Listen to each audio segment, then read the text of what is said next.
First, let me take this opportunity and greet again everyone who is here and gracing us with their presence. It is good to note that today is one of the historic moments that our continent in general and our country, South Africa in particular, has been in a bad light painted as a continent and a country that does not know where it comes from because of the lack of historical piece or material that is evidence to where we come from. But today marks a day whereby there is documentation of our current affairs and also our recent history.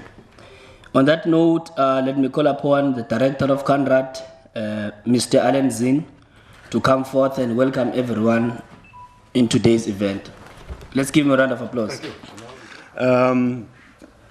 Yes, it feels a little bit of a sort of connect. I was on sabbatical for half of the year last year, and then I was given another line of work, and so it's it's great to be back and to be seeing the audience here, the mixes in terms of young and old, and I hope that we're going to have a good year. We're wanting to open up, to dissect the state of democracy in the country. I think it's a vital year. I think, as you said, in terms of the history of what is going to be happening this year.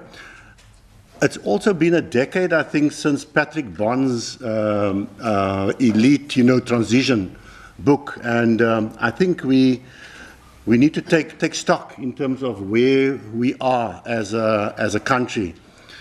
Since it's been 22 years now since the transition in 1994. Just one other comment. We are also this week highlighting, analyzing, learning from what is called internationally Israel Apartheid Week, and we hope that you're finding time in your busy sort of schedules to attend a program, whether it's at the university or in the metro. I know that the students here have been a bit active. They've been having various events. Mr. Pogi over there was the facilitator on Tuesday when we had Pedro Chabal, who's actually from Brazil, a 24-year-old who I think had us captive here with his insights. So yes, I think there are struggles happening not only in this country and on the continent, but elsewhere in the world, and it's good for us to show some form of solidarity with these forces. It's been a busy week for us at CANRAD, and I want to thank the interns in advance because we've been hosting a professor from the USA. We had all kinds of different things, and I know they've been run off their feet, but we hope that it's going to be a good night tonight. So thank you as well to the colleagues here. I know you will be introduced properly. Thank you very much. Thanks a lot, Mr. Zinn, for that welcome. Without any further ado, I think it is opportune for me now to introduce the main speaker for today and thereafter the respondent. Dr. Dale T. McKinley is an independent writer, a researcher and lecturer, as well as a political activist. He is originally from Zimbabwe. Dale has lived and worked in Johannesburg since 1990.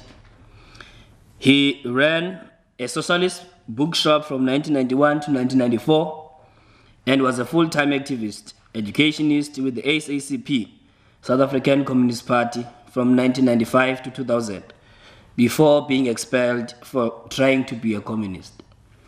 Dale was a co-founder and executive member of the Anti-Privatization Forum and remains active in social movement struggles. He holds a PhD in political economy, African studies.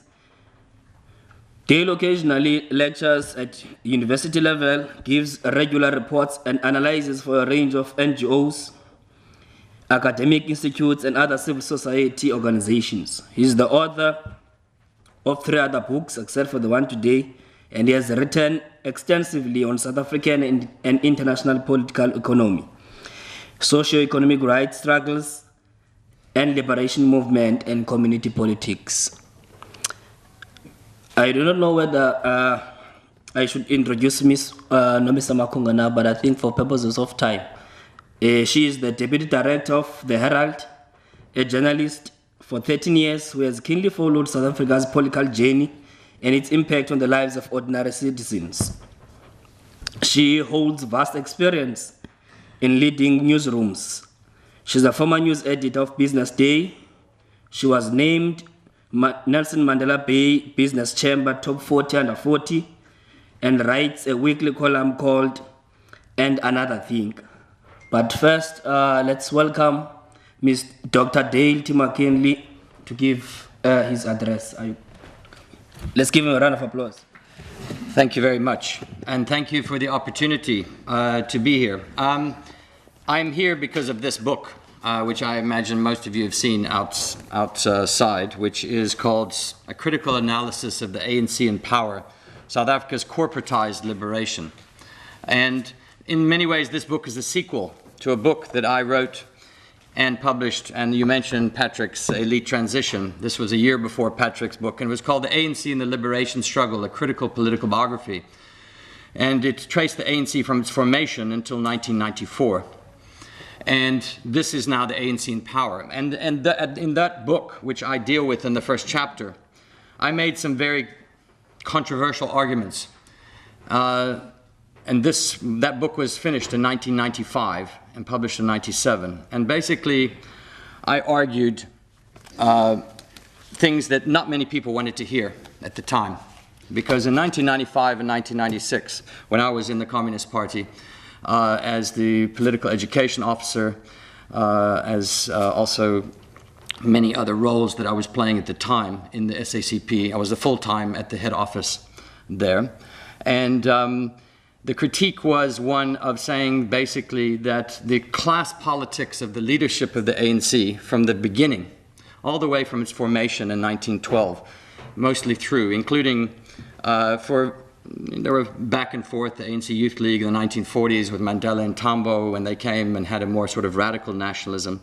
But generally overall, the class politics of the leadership, and not the rank and file, the leadership was one of what I called access and incorporation. In other words, that essentially this was encapsulated in a statement by the General Secretary of the ANC, Dr. A.B. Xuma, in 1949, when he was asked, well, you know, there's critique coming from these youth, Mandela and Tambo, about this old generation, and you guys are you know, behind in the times, and it's a bit more of a radical critique. So what do you think about capitalism? What does the ANC think about capitalism?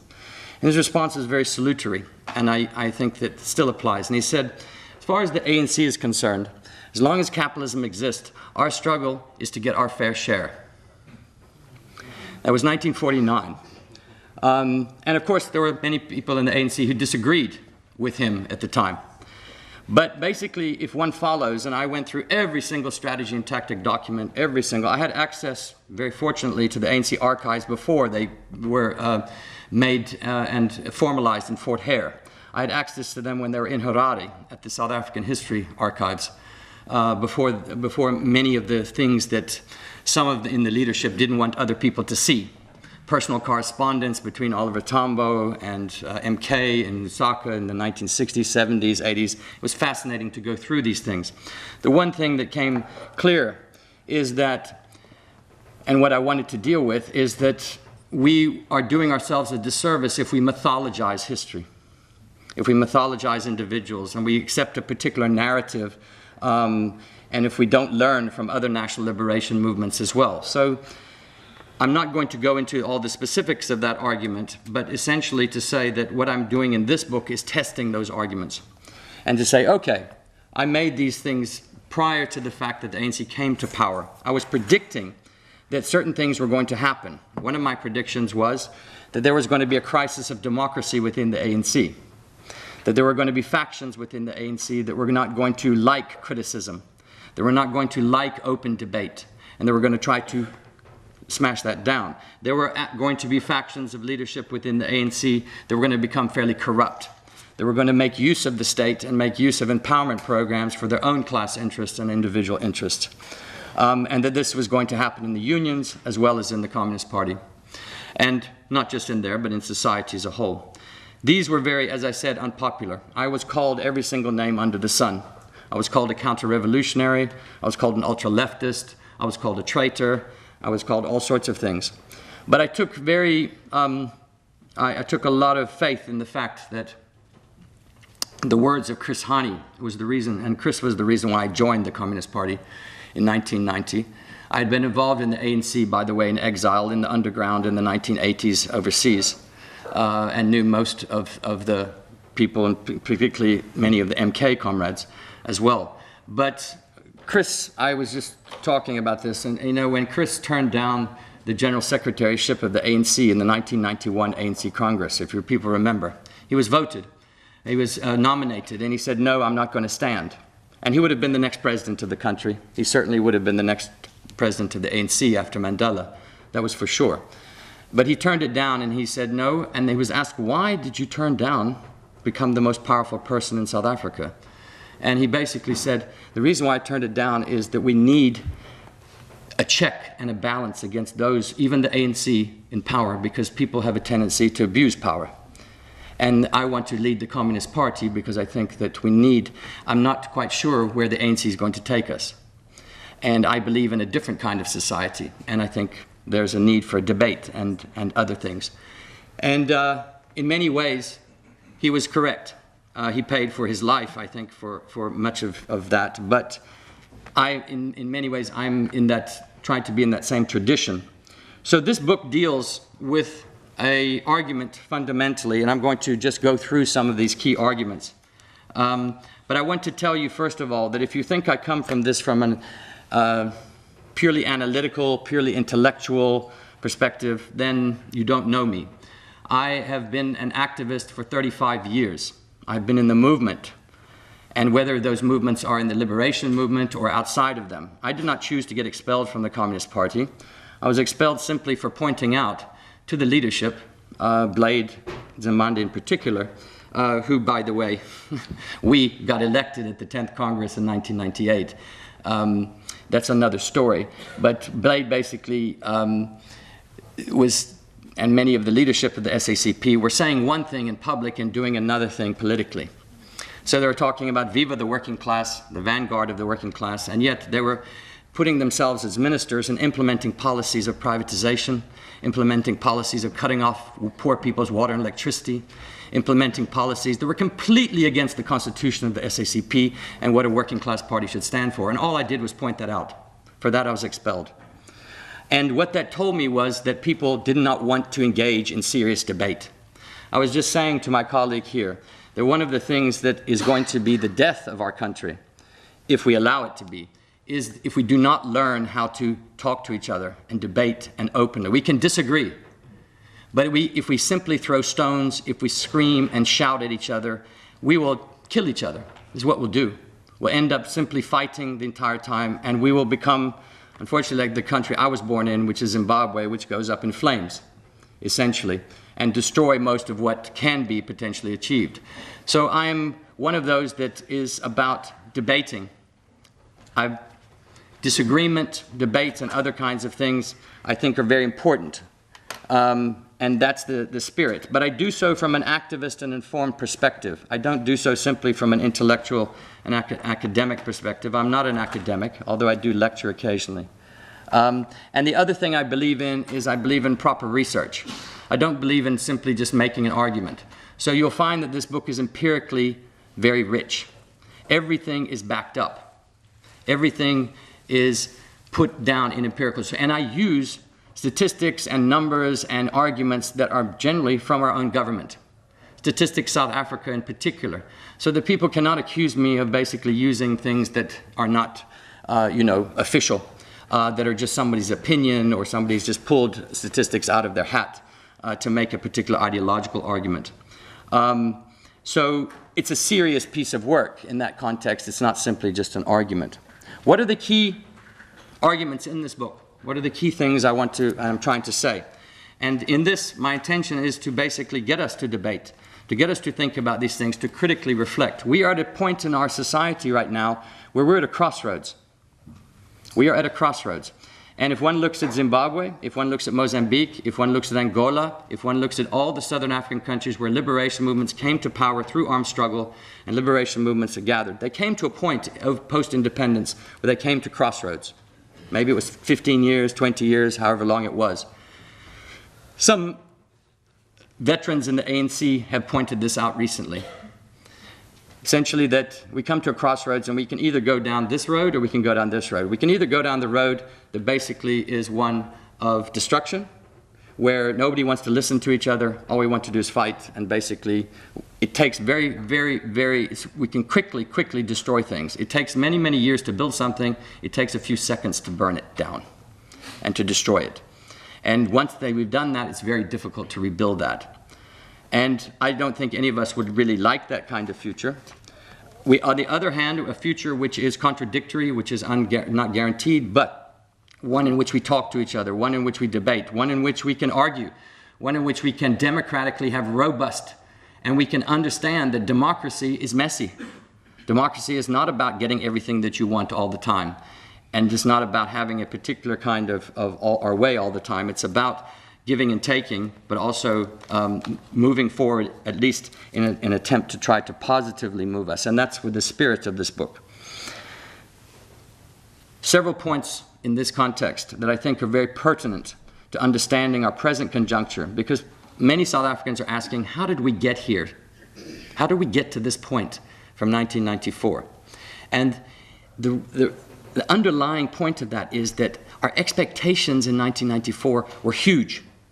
The expectations in 1994 were not just about water, electricity, housing, everything else. These were the basics. The expectation was for a different kind of society. That South Africa had the potential to build a new society, to build a society that did not simply follow the status quo, that did not simply follow the neoliberal agenda, that did not simply become another third world country or middle income country in which we basically did the same thing that so many other countries have done. That we had a spirit of resistance, a spirit of potential newness, of revolutionary possibilities, and I mean revolutionary in the positive sense of the term. Why have we gotten to the point where I think many, many South Africans are wondering why we have foundered, that why did those expectations become illusions in many ways, or become so disappointed? One of the reasons I would argue that this is the case, and I argue here in the corporatized nature of our liberation, is because that from the very beginning in the negotiations, and which were a compromise, but there were some fundamental compromises that were not what the people had said to the ANC that they should do. In other words, those compromises were made by leadership behind closed doors, and there was no consultation, and there was certainly no support for those compromises from the majority of the ANC's own constituency, and certainly not from the alliance. What were those compromises? The property clause in the Constitution. The property clause in the Constitution was a compromise. Did you think the Nats, for example, would have accepted all the socially progressive clauses in the Constitution, which they were completely against? So a woman's right to choose, non-discrimination on the basis of sexual orientation, all these very progressive, socially progressive rights, socioeconomic rights, even if progressively realized, unheard of. No other constitution in the world has socioeconomic rights that are included. All of these things were part of a compromise for the property clause. The property clause is still with us, and what it did was it froze apartheid property relations. And I'm not talking about just rural land, I'm talking about urban land in particular. And property. Property is not just land to grow crops on. Property is buildings. Property is where people live. Property is housing. These are things. So that was one of the key compromises. But that was just the foundation. There were many, many others. The biggest compromise was this, as we know. And some of the ANC people have begun to start grappling with this, a little bit late, but nonetheless starting to grapple with it, which was, Ronnie Kasrils, I think, said it best in his new foreword to his book, when he said, look, we got to a point where we thought that there was nothing we could do on the economic front. We thought that the international corporate capital was too powerful, that if we messed with the economy, if we made these demands for the implementation of the Freedom Charter and nationalization, we were going to get hit, and we were going to get isolated, and there was going to be sanctions, and there was going to be capital would pull all their money, and there would be a big... So we were convinced that we had to keep things the way they were. So the deal was political power, one person, one vote, don't mess with the economy. That's the deal. And as Ronnie said, we lost our nerve. He's at least the first one to say it honestly, that they lost their nerve. Because, and the reason why this is so important is because we have been told for 22 years, and it's been drummed into our heads, not just South Africans, but across the world, that there is no alternative. There's no alternative to power, to corporate power, to capital. There's no alternative. It's too powerful. They will mess you. They will divest. They will do all these things that will mess you up. You will become a pariah if you go in a different direction. So we are told essentially that we have to follow these rules, that we have to. And the only thing that we can do is some mitigation within the rules. So a little bit of social welfare. So yes, we can have a little bit of RDP, we can build some houses, we can have a little social grant system, we can do these kinds of things. These are crumbs. I'm sorry to say, these are crumbs from the table. The real meal, the real feast, people are not at that table. They're simply not at that table. And the deal was cut 22 years ago. And what has been happening for the last 22 years is the contradictions of that deal are coming to the surface more and more and more. And people are trying to contain them. They're trying to contain them because the fundamentals haven't been dealt with. How do I explain this? I use a metaphor for this entire book. The book is built around a metaphor. Picture South Africa as a house. 1990, pre-1994. Who are the landlords in the house? The Nats are the political landlords. Corporate capital, white corporate capital mostly, are the economic landlords. Right?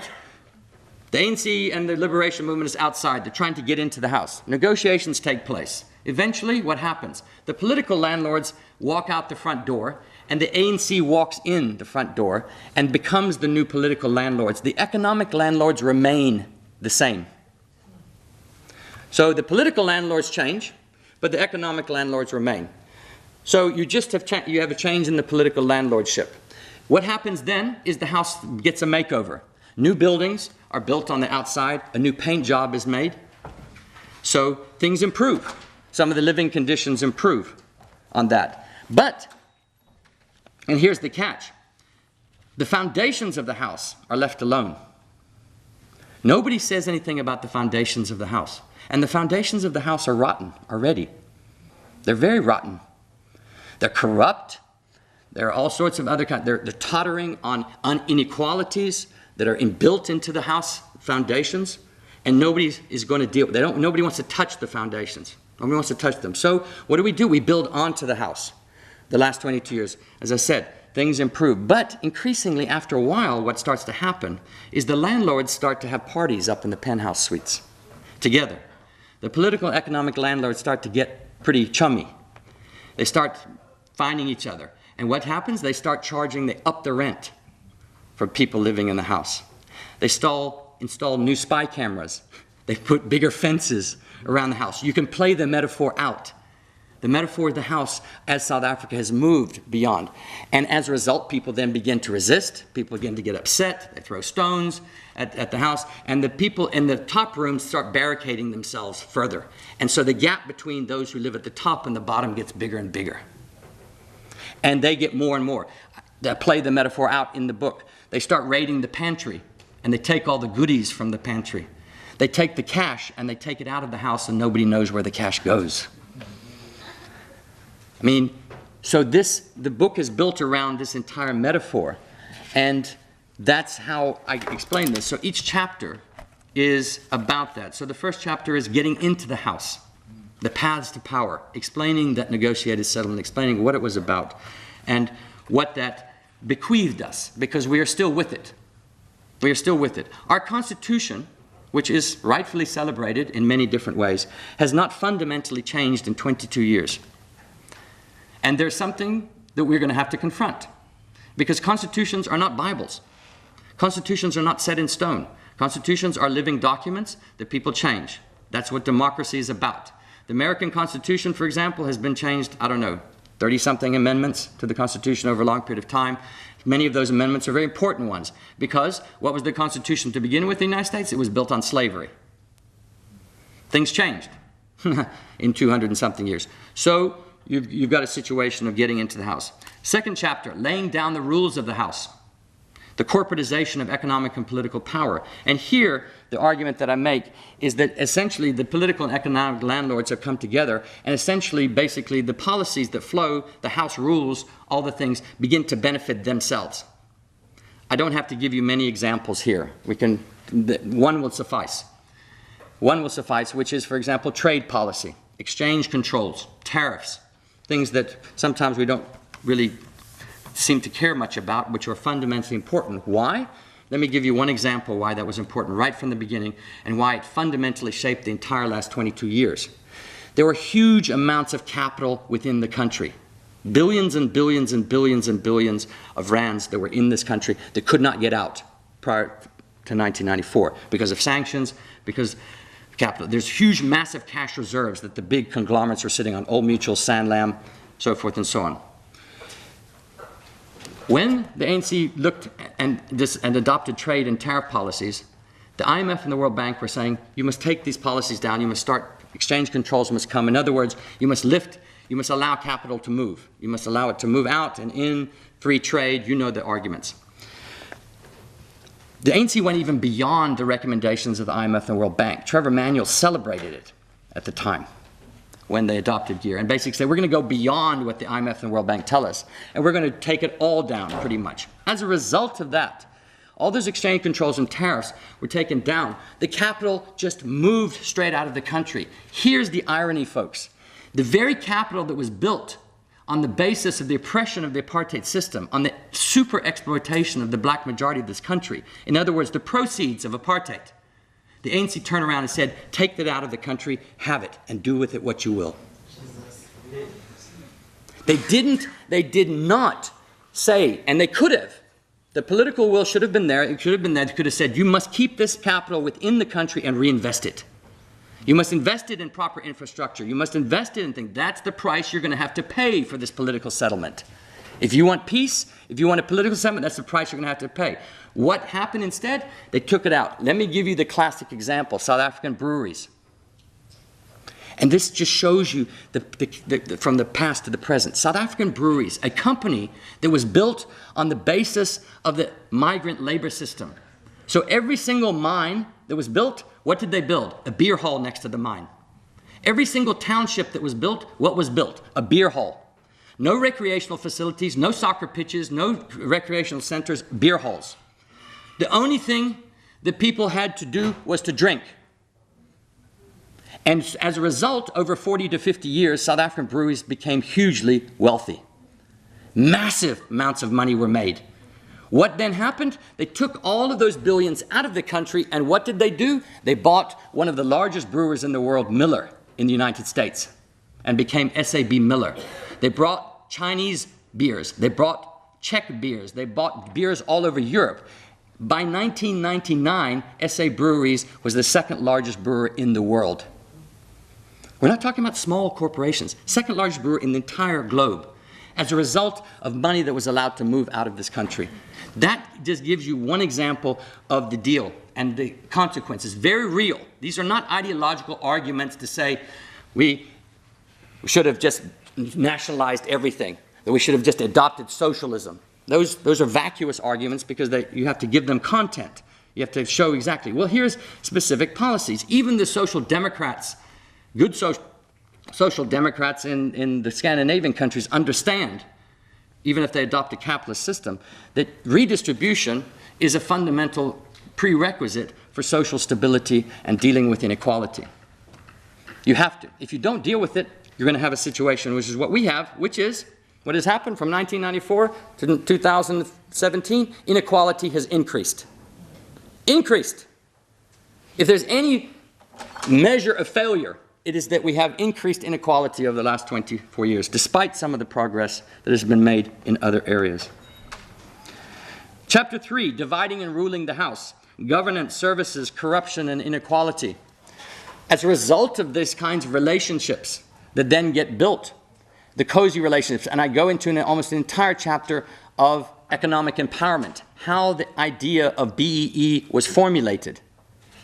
The BEE was formulated not as a program based upon the majority of people, but based upon the inclusion of a small select group of politically connected individuals to become super wealthy, using capital itself. So here's the catch once again, another catch, that the entirety of an economic empowerment program, which is supposed to benefit the majority, is dependent upon the goodwill of corporate capital. The shares. What did Anglo-American do? Anglo-American basically hived off the things they didn't want anymore. Patrice Motsepe became wealthy because the big mining companies basically gave him some of the marginal mines. That's how he started. I know, Patrice Motsepe was coming into the SACP office every single day in 1992, 93, 94, making sure that he had the connections in order to get his wealth. Now, he's the wealthiest black man in South Africa on the basis of becoming a corporate mandarin. And we celebrate that, and yet and at the same time, what happened in the mining sector over the last 22 years, 450,000 workers have lost their jobs. Devastated. In this province right here, hundreds of thousands of miners are dying from silicosis, from asbestos poisoning. And who's paying for that? Nobody. The capital has gotten away with that as well.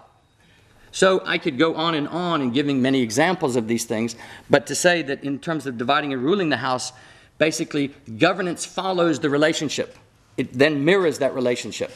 Because corporate capital was corrupt to begin with, in other words, the entirety of the apartheid system was built on corruption, that is transferred into the new governance sector, and it becomes part of everything else. So corrupt relationships begin to then become part of the new democratic governance as well. It seamlessly transfers itself. What were the most unreformed sections of government that most of the old apartheid skilled people, individuals stayed in? Intelligence and security, treasury. Two of the key ones. Your military intelligence security. If you notice, both of these have become very, very central to protecting, in many ways, the status quo of the political status quo and the economic status quo. We could get into a discussion of Pravin Gordhan later, and the celebration of his evidently democratic defense of the fiscus, which I would argue is missing the point, actually, because Pravin Gordhan himself, for many, many years, was part of the very, very economic policies that led to the problems in the first place, and he didn't say anything for 15 years. Nothing. He has said nothing. It's only when now that the political factions in the ANC begin to go at each other's throats that it becomes a moral issue or becomes a governance issue. But before, it wasn't a problem. Guarding the House. Guarding the House. Democracy, popular power, opposition, and dissent. What then happens? People get upset. People's water and electricity gets cut off. People get evicted from their homes. Why? Because policies are being implemented that have nothing to do with people. If anybody was old enough to know, in Soweto, 1997, 98, 100,000 people a month were getting their electricity cut off. Why? Because the ANC in Johannesburg and Gauteng had decided that city power, which was a public entity, would be corporatized. It would be privatized. Who took it over? A French multinational corporation took over the water, Joburg Water, and city power was basically partially privatized as well. As a result, what happens? It's profit. You can't pay, you get cut off. Prepaid meters. Here's the logic of neoliberalism that I think encapsulates this politics. Rich people in the middle class can use as much water and electricity as they want, and they can pay for it after the fact. Poor people have to pay beforehand. And they don't get to access. I mean, that's the most ludicrous thing you can imagine. And the reason why is cost recovery. Cost recovery. Cost recovery. Well, if we were interested in really cost recovery, who are the largest defaulters in Johannesburg of electricity? Corporate capital. Business. It's not poor people. Who consumes 70% of our electricity in this country? Big business, agribusiness, industry, not poor people. I could go on and on and on in terms of looking at these kinds of things. And then when you see how people are actually treated and then how these policies are done. And then people say, well, we had no choice. We had no choice. We're always told we have no choice, that we had to do these things. It was the pragmatic thing to do. It was the realistic thing to do. And here's the other side of the discourse, the political ideological side of the discourse, which is that we are constantly told that we must lower our expectations, that we must not expect radical change, that we must not things because these things aren't possible because we don't have the power. So what you do in the process of adopting these kinds of governance is you disempower people's radical possibilities. You disempower the idea of change. You disempower the notion. You basically say, you people out there, all of you people, you can't change things. It's only capital that has the power to change things. Only the big guys that have the power to change things. Let us do it. You guys sit back. So what you do, the very essence of the anti-apartheid movement, the very essence of the liberation struggle, the very essence of the power of the people was in people's creative, independent actions, organizationally and collectively formed in different formations. But it was the people that drove those things. It wasn't big men who drove them. It wasn't capital who drove them. It was people who drove them. And yet now we're being told, no, people must sit aside. People must not do this and only be mobilized for a faction. So when do people get mobilized? For factional purposes, to fight another faction. Not for the people themselves, not for actually the general, the general populace, but for factional purposes. And then when they get upset, what do those in power, in this case, many in the ANC, not all, but certainly many of them, what did they do? They use the state and they use capital, they privatize. By the way, did you know that the private security industry in our country is 4 times larger than our army? There are more private security guards under arms, 4 times more than there are in the army. Those private security guards are protecting whom? Private property. And government facilities. Yes, the government hires private security guards to protect their own facilities as well, because they tender and outsource it to those, including, by the way, the largest security company in our country, which is Springbok Security, which has now been bought out by GS4, which is even a larger British security company, and others.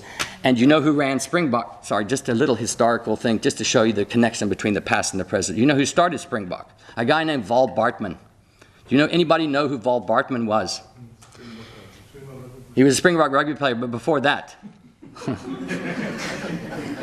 he was part of Kuvut, 32 Battalion. Anybody know? From Angola, 32 Battalion, Kuvut. The foot soldiers, the right-wing fascist foot soldiers who massacred people in Angola, who were part of a very, very nasty bunch of individuals who also formed the basis of the death squads that ran around in the 1990s, taking out ANC activists in the townships. Many of them, all the best ones as well. Val Bartman's doing very well for himself. MK veterans who fought and sacrificed are living in poverty, dying of diseases in the middle of rural Eastern Cape. What's wrong with that picture? Something's very wrong with that picture. And that encapsulates in many ways. So I'm going to wrap up now. I told you I have 40 minutes. Hopefully I didn't go too long past that. But I want to say, that essentially, what kind of houses has the ANC built? And I want to be very clear. In this book, I acknowledge the progress. I acknowledge the achievements.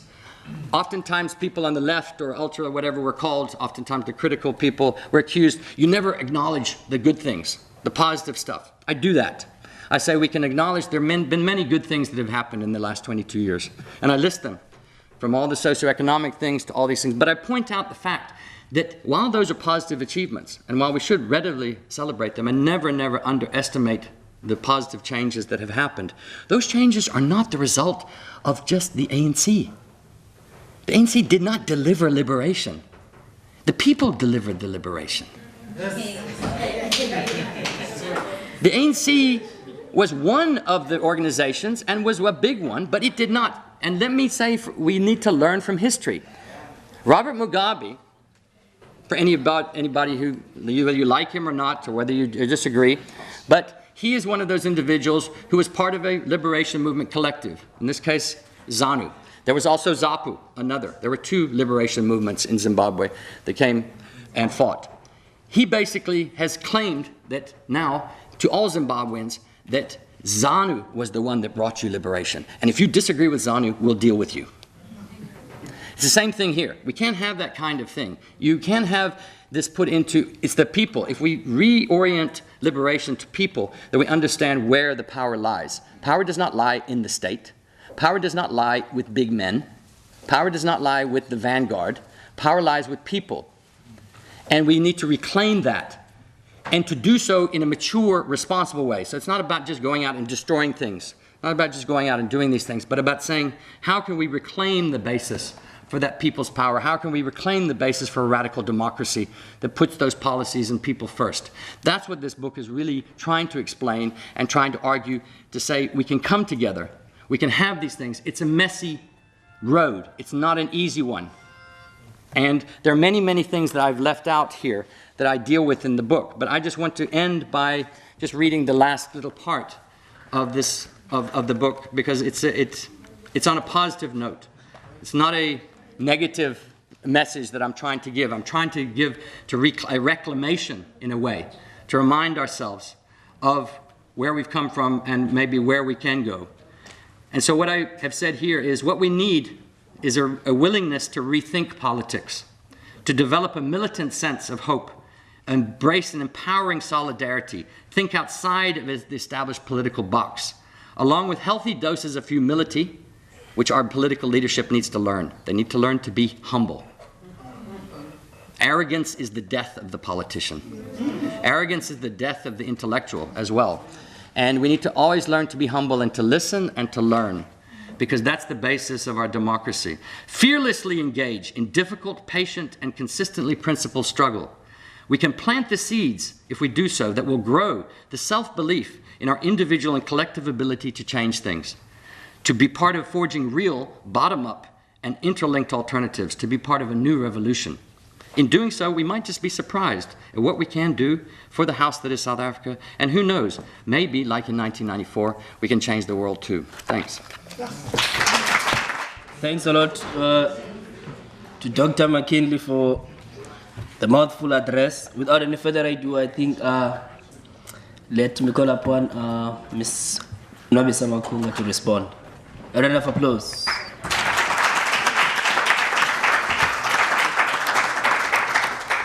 Molweni, how are we doing tonight?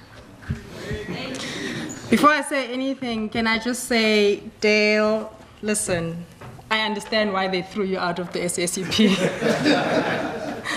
I understand, I sympathize, but I do understand. Guys, I've read this book, and I think it comes at a very opportune time in our country. I think it's exactly the kind of debates that we should be having. It's the kind of debate that has already started, particularly with young people in this country. It challenges narratives that have consistently been put forward, that people like myself have believed, and many of you, I'm sure, have believed. Whether or not those narratives are true, I think what Dale is trying to say, and with a lot of evidence, by the way, let's question these things, and let's take the conversation back to our history. There are a lot of things that I mean, when you were speaking, I was listening to him and thinking to myself, you're about to cover the entire book, and for somebody who hasn't read it yet, I'm like, but now they know, everything that you're saying. One very pertinent thing for me that I picked up was, how he takes us back to the negotiation period. And I think that is important because a lot of the compromises that have been made during that time, we now are experiencing the result of many of those. And I think part of the reason why I say it's a very opportune time for him to have published this book is because young people right now are questioning these things and saying, all these experiences that we've got 22 years later, what could have been done better to make sure that our lives are actually different, to make sure our lives are exactly what we would have hoped they would be. I think, for example, formations like Fees Must Fall, they find their roots back into those times, and not just about fees. They're about a lot of what had happened at that time. And I found it in parts very uncomfortable. It raises very uncomfortable questions, which I think for somebody who's in my generation, kind of, in between young and almost old, it raises those questions, for example, about the iconization of Nelson Mandela, and how the tone of the negotiation was actually very much, formulated around him as a person, and it talks about the roots of the ANC as a middle class movement, which was really about fighting for its own class interests. I think you even name it like that in the book, and I think it raises questions about what it is that can be done. At this moment, going forward, 22 years later, this is where we're at. But what is it that can be done? I think one of the things which Dale has already spoken about right now that I would like us to perhaps discuss tonight is the issue of how do we debate constructively and effectively without destroying each other. Without destroying our institutions, without destroying the things that we have managed to build, at this point. And I think it's very important for us to have that debate. I was saying to him earlier, I don't know, for democracy is not something that many of us studied. You kind of lived in it, and you kind of went by as time went on.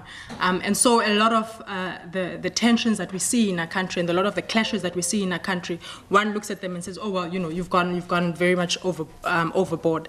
But how can we have conversations that are constructive in this country, but within what one would call norms? If there is, I don't know if you understand what I mean, within certain acceptable norms. And I think if we could perhaps actually have that discussion. The other thing is, Dale talks a lot about, the book obviously is called, the ANC's Corporatised Liberation. One wonders, this is where we're at this moment. Is there a way at all to untangle ourselves from this historical sort of bedrock that we're so deeply rooted in of corporate? Is that the way to go? When we talk about young people, particularly wanting jobs, the idea is, young people must pander to capital and actually, get jobs in capital. But is there a way to develop ourselves and not do that? Is there a way when we talk about the economy and our economy growing, the idea, in a lot of us, in a lot of people's minds as well, build companies, make sure companies actually grow, but does it actually filter through to people? And I think what you're trying to suggest is that not necessarily, not at all times. So how does the ANC, how does government at this moment, if at all, untangle itself from the clutches of corporate capital, as it were? I think I was impressed, I did say to Dale earlier, I was impressed by the lot of evidence. It's highly evidence-based. The arguments, the narratives that he puts forward are not kind of just for the sake of arguing or just for the sake of criticizing. But I think what I would like is perhaps alternatives. I think we kind of all understand, perhaps in different perspectives, how what our own experiences. So we know where government has failed us. We know where we've failed as a nation. But what are alternatives out there? What if I'm a young person right now sitting and thinking, I believe in the potential of this country, but what is there to do? Where is my hope? He speaks about the fact that there's not one particular narrative, that will take us forward. But I would like to hear your narrative of how do we How do we get forward? How do we make sure that we have learned from our past? We've learned from the mistakes of the ANC, but actually, we get to go forward. Thank you very much. Thanks a lot, Ms. Makunga. Well, what will happen is that we'll have a question and answer session, whereby firstly we'll around the first round of hands, which I will note, and then they will raise their questions, and then you may direct the question directly to either of the speakers, and then they will respond. And then after their response, we'll have a second round of questions, and if there are more, we might take a third round and then close. But what took my mind off a bit was the reality that SAB Miller on weekends, weekend days makes 3.2 billion rands, whilst 90% of the population of South Africa survives and lives on 3 rand a day. And the another thing that took my mind off was that South Africans on weekends drink 10 liters of alcohol per person and 1 pint of water per person. So these are the contradictions that the residual contradictions of corporate as the foundations of the house that Dr. Dale McKinley talks about here, which I think out of all these questions and answer series, a robust discussion will arise. But of course, a way forward and an alternative, as Mrs. Makunga is asking from Dr. McKinley. But for now, as I've promised, we'll note hands. I'm starting to note now. Mbulas Gamayaya, 1. Mandela, number 2. Prof. Cherry, number 3. Nigita, number 4. Then Amsomi, number 5. In that order. Thank you, Program Director. My name is obviously Nwabisa. I want to open a day with saying that when one is expelled in the Communist Party, one does not stop being a communist if one really believes in the manifesto of the Communist Party. I'm saying this trying to check with you because I just hope your book is free, because it will not be a communist tendency to sell out of the cries of the native of this land, because the collapse of the liberation can't then be business to those who claim to be communist. That's my opinion. As an aspiring communist and as a Marxist, I think, Prof. Cherry, we still need more writers. That's why I always encourage the university to rope in young people. Because if we are to be honest and reflect on the history of the movement in general, if you are to say the compromises of this country began in the sunset clauses, it will then mean you are making a mistake. Because when the change of the ANC from the African Native Congress to the African National Congress, that was a compromise on its own. The compromises of the movement did not begin with the sunset clauses. Those of the PAC will agree with me when I say part of the compromises that were seen by some natives of this land was that the Freedom Charter on its own is a compromise on certain clause. So I'm sure you will agree with me. Particularly because let's understand that the constitutional drafting of the ANC, particularly on the property clause, is partly guided by the Freedom Charter that says the land belongs to all of us. Now, the compromises of the ANC do not then begin on the document drafted by George Love. But the discussion that I want us to have a day. 2, I would still want to meet a writer that will speak on how the apartheid government had given advantage on certain people of color, so much that now they have privilege than others. Because every time we read about the writings of people who had a privilege from the previous government, they will tell us about the flaws of the current government, but not tell us about the conditions, because for every revolution, there must be a launch pad. There is no revolution without a launch pad, because whatever you leave behind, Prof. Cherry, will be a launch pad for the revolutionaries to come after you. So I want us to speak on how the apartheid government gave an advantage to those, by the way, now who write books. Because I believe that my father could have been a good writer, just that he was never given an opportunity. But outside that, I want us to agree, but I want us to discuss the economic aspect of the country now. You see, one, I want us to attend to the tendency and the attitude of the Western countries in Msomi on the way they behaved towards South Africa after the collapse of the Soviet Union.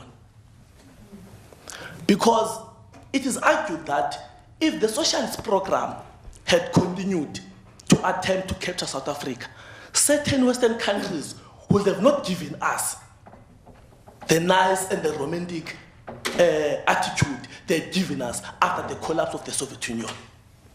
But because they knew that we are donated and were left in the desert, those who claimed as friends, particularly the eastern countries, their union had collapsed. So we were now vulnerable for them to leave us. So I want us to discuss that part, Dale, on saying what will have happened in South Africa if then the Soviet Union have not collapsed. Two, no, I'm trying to summarize comments. You know, may I? Land, Chief. Yeah, I'm trying to, because it's a very interesting book. So we must engage critically. You see, part of everything that is not included in the history of South Africa by writers and by those particularly who write about the governance of the ANC is that the ANC did something that any other liberation movement does, of changing soldiers into office bearers. Those who come from exile, those who come from prison to run governance. Running governance with a resistant regime that refuses to leave, by the way. And it camouflages itself within those who claim to be revolutionaries. And Marx referred to them as revisionist. They claim to be revolutionaries, but because they had benefited before from the regime, they will refuse to allow change. Now, it's what happened to the guild masters and the bourgeoisie. The guild masters were resistant, not because they were against what the bourgeoisie, the modern industry, but they were resistant because they wanted to maintain their existence in society. Thanks, Mayor. Who's the Mandela? Oh, no, it's fine. Mandela? Thank you, Mhlali Ngapambili. Masibulele, thank you, Chair, or Speaker, for such an insightful and informative argument. I'm really enticed. I'm actually captured by your argument on the compromise of that happened during the CODESA talks. I call it in some of my writings the miscarriages of the democratic dispensation. Well, I'm sleeping in the same bed, figuratively, with you on that point, because I really believe one of the biggest blunders of the CODESA talks was the compromise on the Property Act itself. It was a serious and very dangerous compromise. And if you then juxtapose that argument of the compromise of the CODESA talks with the missed opportunity on the recent proposed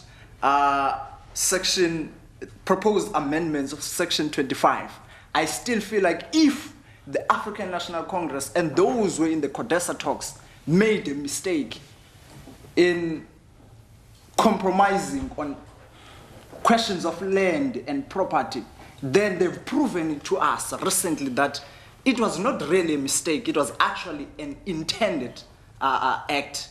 And probably you can call it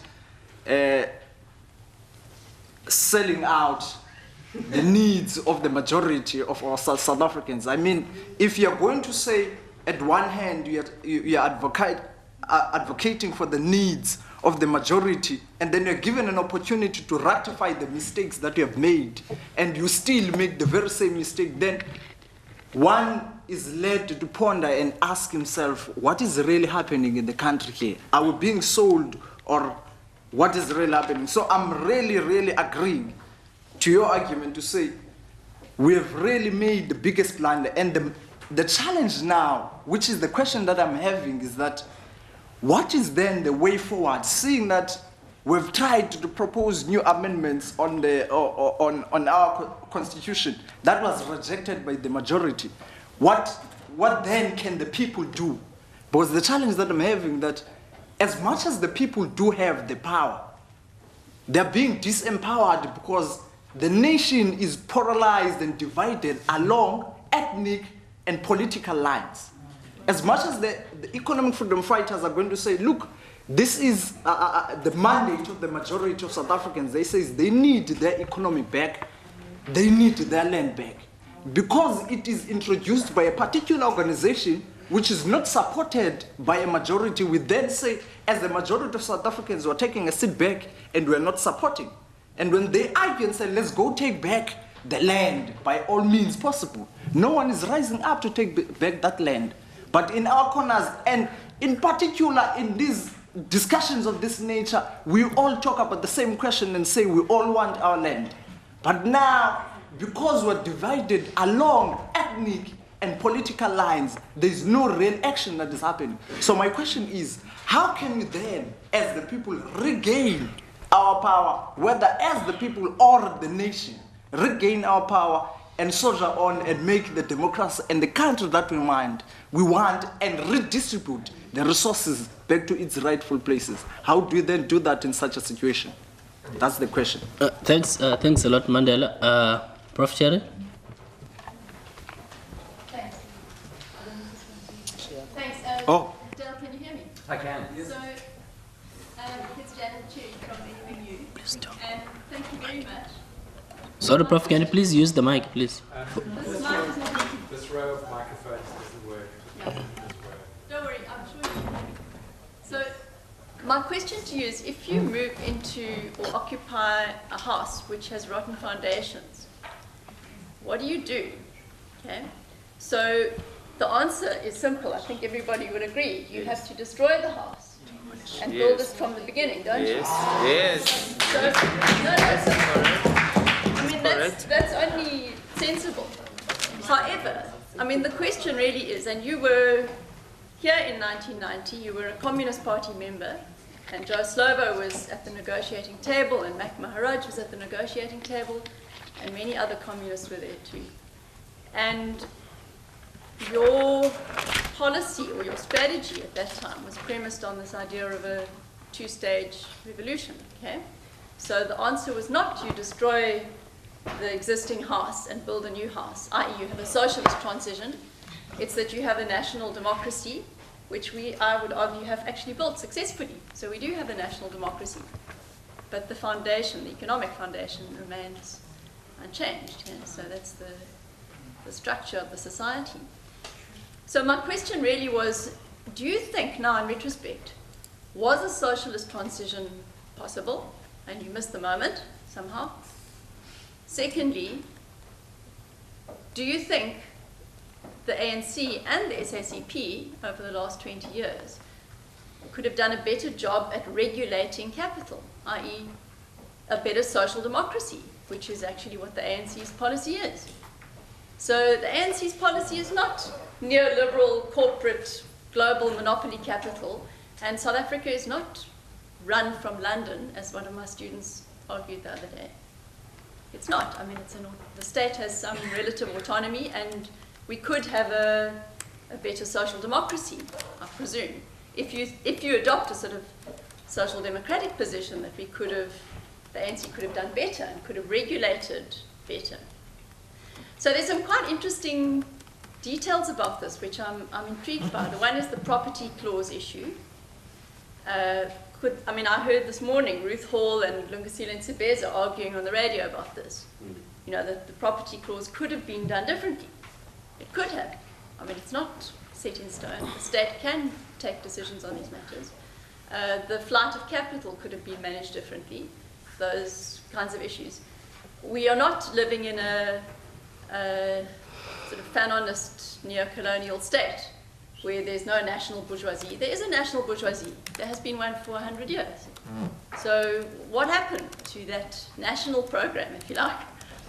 And the last issue that I think is quite interesting in terms of property rights is, I believe the first democratic government adopted the housing policy, the RDP housing policy, which was one of giving private property rights to the poor black majority through the transfer of municipal housing and the creation of RDP housing and giving people title deeds.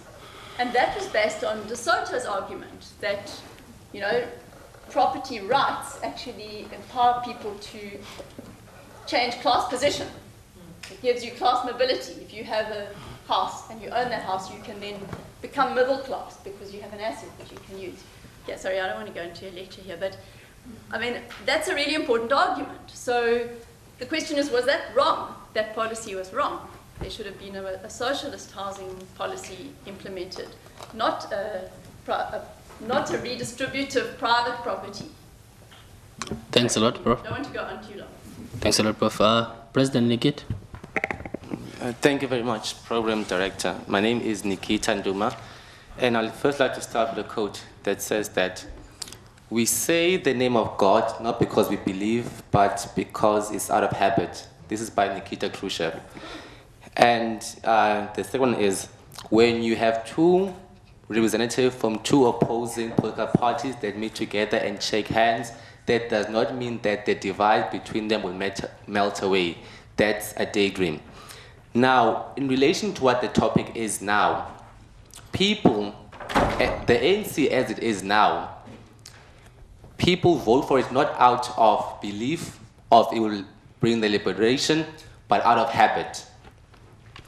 And number two, you have a bunch of privileged or upper middle class black people that started the African National Congress, who are mainly native chiefs who owned land, who owned property, who owned cattle, who owned means.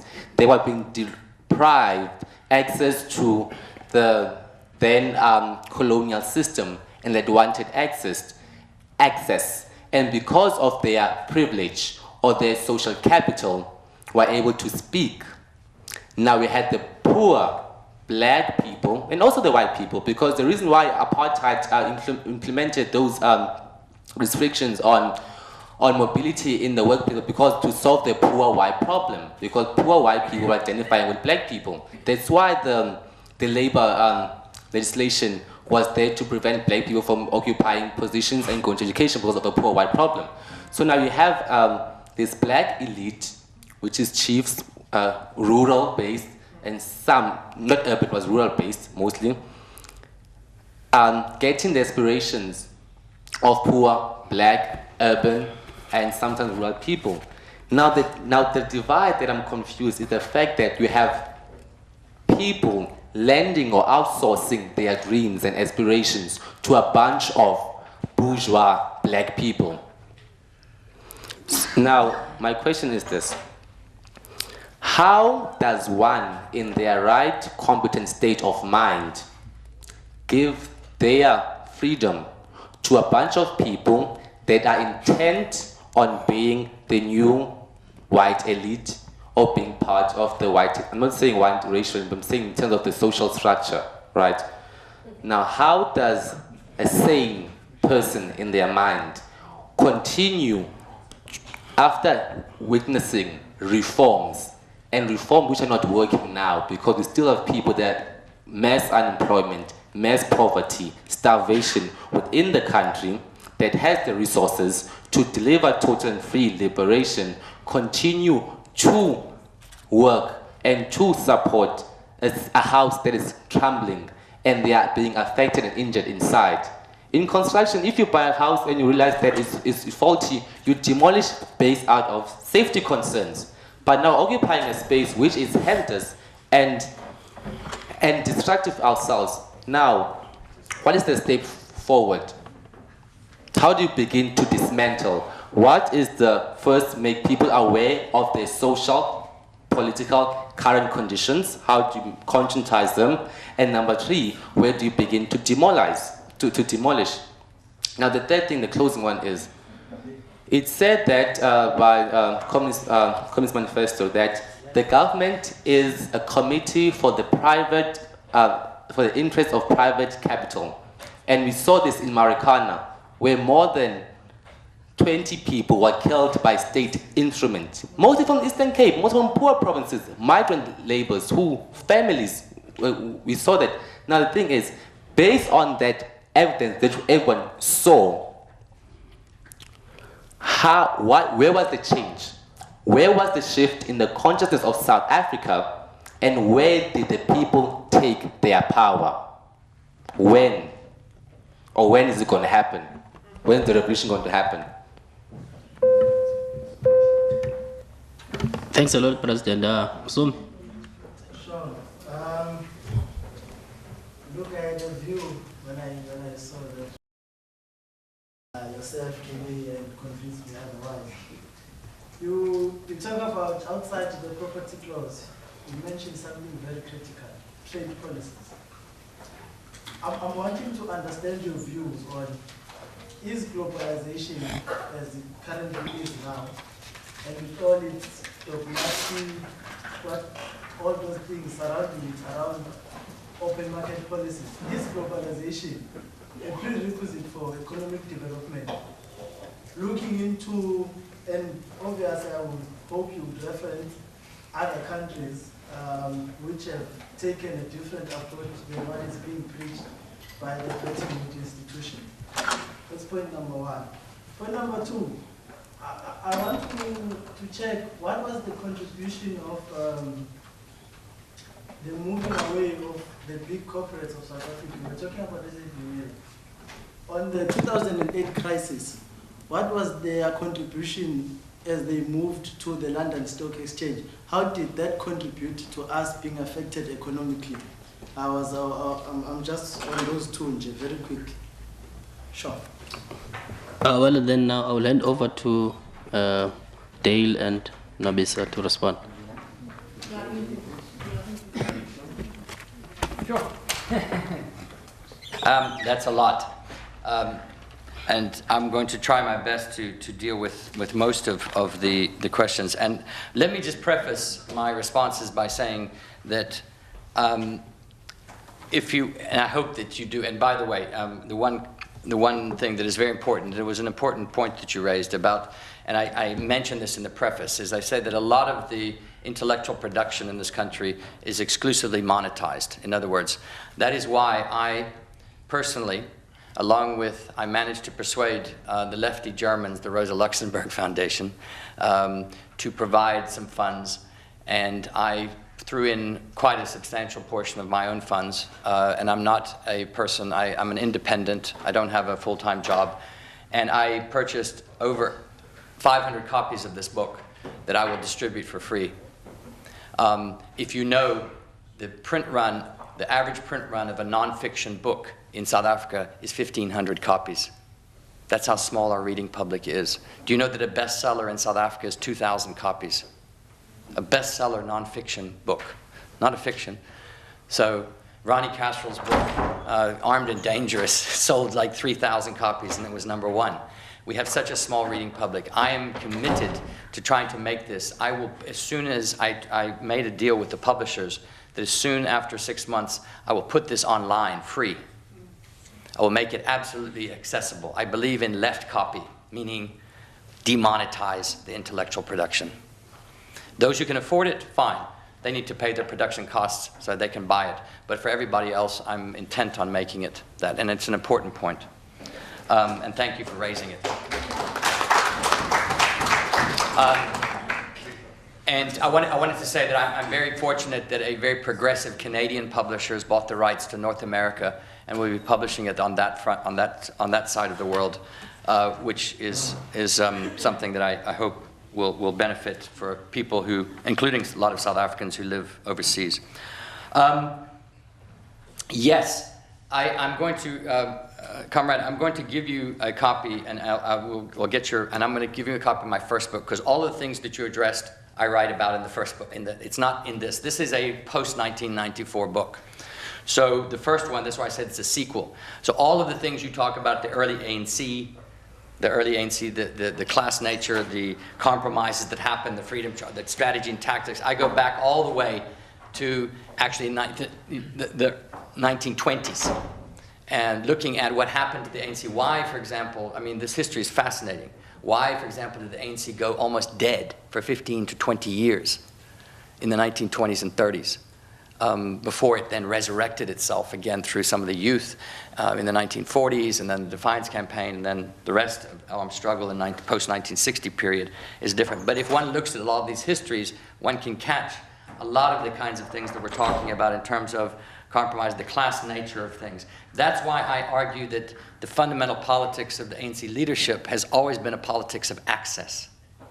And I call it a politics of access and incorporation. They want to join. Want to join. Not to change, but to join. And I mean, when I say change, I don't mean change as in not change the racial component.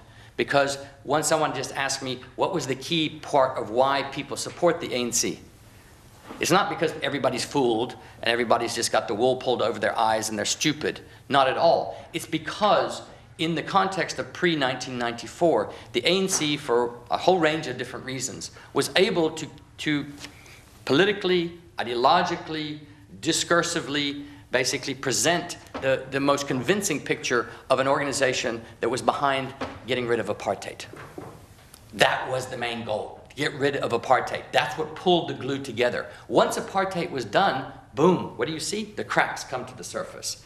Because then the differences come out. Okay, we've gotten rid of apartheid, but are we going to have socialism? Are we going to have a two-stage? Are we going to have national democracy, and then are we going to have a socialist transition, immediately nationalize, implement and then everything, those who were part of the Africanist movement, those who were part of Black consciousness movement, the other traditions and the liberation struggles would come and have different arguments about not just the economic side of things, but also the social and psychological transformations.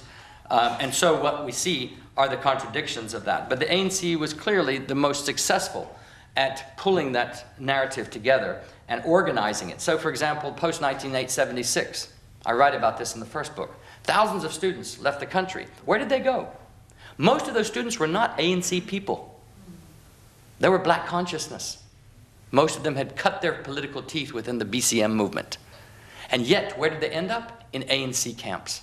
Why? Because the ANC was the only organization that had the organizational capacity to absorb them, and the funds, and other things to do that. The PAC, for example, while they might ideologically have gotten, the PAC didn't have the capacity to do that.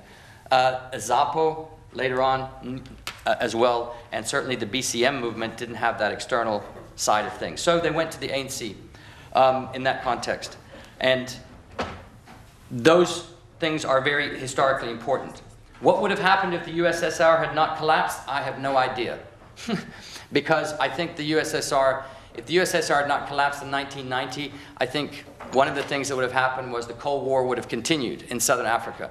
And I'm one of those that believe fundamentally, and I got very unpopular for this perspective within the SACP, because the SACP was slavishly pro-Soviet Union. As soon as whatever the Soviet Union said, the SACP pretty much agreed with. And that was wrong, because it was an inability to see the cracks and the fundamental divergence from any communist philosophy that had happened in the Soviet Union, a very centralized planning, anti-democratic, anti-liberation kind of. And I'm sorry to say, but in the archives that I accessed, including lots of Soviet archives, it was very clear to me that a lot of the Soviet support had very little to do with there were certainly sections of the Soviet Communist Party and comrades who cared about the lives of the majority of people in Southern Africa, and they really fundamentally believed. But the Communist Party of the Soviet Union, and most of them, was not supporting the liberation movements because they believed in black majority rule and socialism. They were supporting it because they hated the United States and they wanted to screw them up. And they wanted to fight a Cold War, and they were going to do whatever is necessary. The Soviet Union worked with the apartheid state as well.